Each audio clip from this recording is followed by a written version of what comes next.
Storm Gerrit continues to wreak havoc across the UK with blizzards, 106-mile-per-hour winds and 3 inches of rain. In Manchester, a major incident was declared after a tornado caused severe damage to properties, while travel chaos resumes with drivers stuck in snow for hours, flights cancelled and rail lines blocked. Joining us now from Paddington Station down in London, travel expert Simon Calder is with us. Morning to you, Simon. I said this to you just before Christmas, didn't I? Every time it's always lovely to see you, but unfortunately it's always against a backdrop of doom. Yes, and I'm afraid I've now actually left Paddington Station, but I've been there for most of the morning.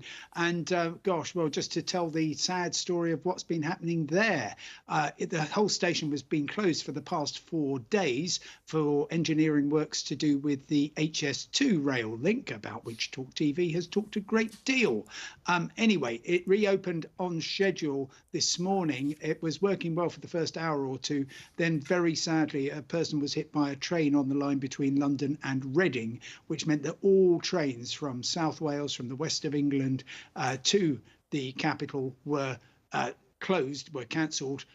We have seen a lot of disruption since, things gradually getting back to normal. But elsewhere on the railways, we've got a mix of problems relating to Storm Gerrit, and I'm going to take you, Ian, straight to Wales, where Transport for Wales has cancelled pretty much through to the new year, as far as I can tell, services on the beautiful Heart of Wales line from Swansea to Shrewsbury, and also on the link running south from Llandudno to Blaenau Ffestiniog.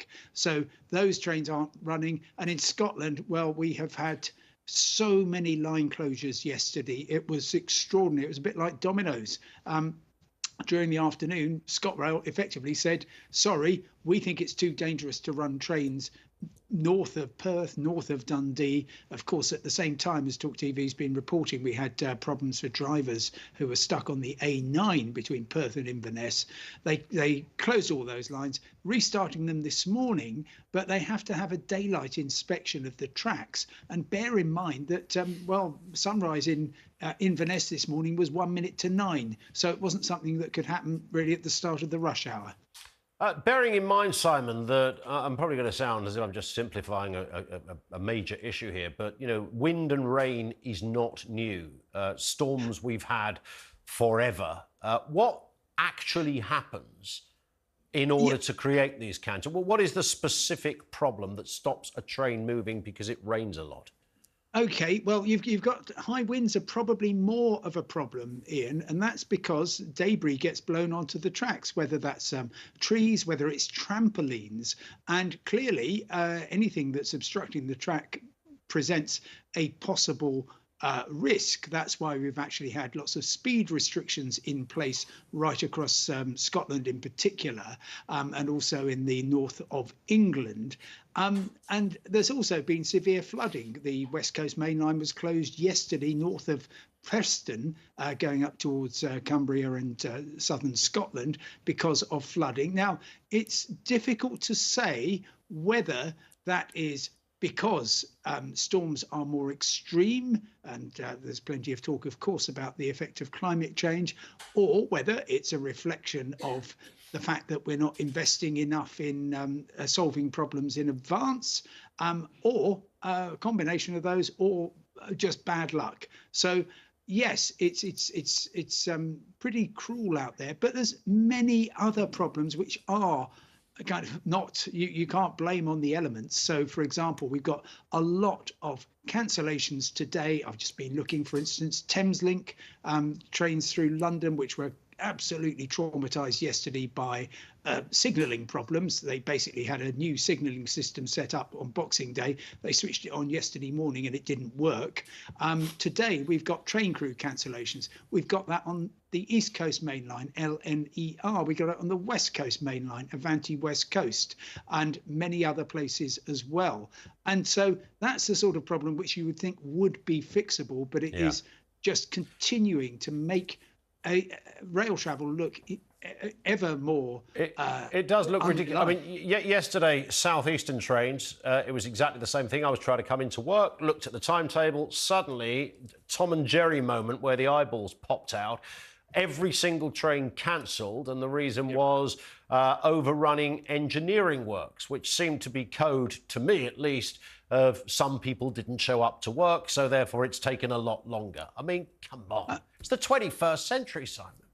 Yeah, OK. Now, to be fair, there an awful lot of very good women and men did show up and do those engineering works. There was clearly a planning issue there, I would suggest.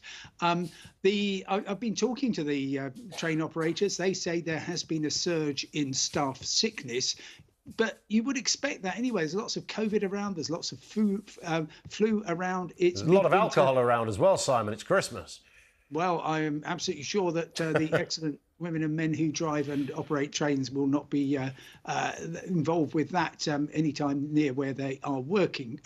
But it does build a picture of chaos. And unfortunately, we, I fear, are going to see yet more strikes. I've penciled in the 25th and the 27th of January for national rail strikes by the ASLEF trade union. I have only penciled those in as a result of knowing when the next ASLEF executive committee meeting is, and knowing that we're no closer near to any kind of settlement, and knowing kind of roughly how they work. That looks to me the most likely couple of days. That's a Thursday and the Saturday, the last one's in January. Bear in mind, I do not have any inside information. I'm just going on kind of past performance. So just a very final point, Sam. We'll have to be brief, but if we were in Germany now, or France, or even places like Japan, where we hear they have very efficient, slick systems, would all of this be happening because of rain and bad signals?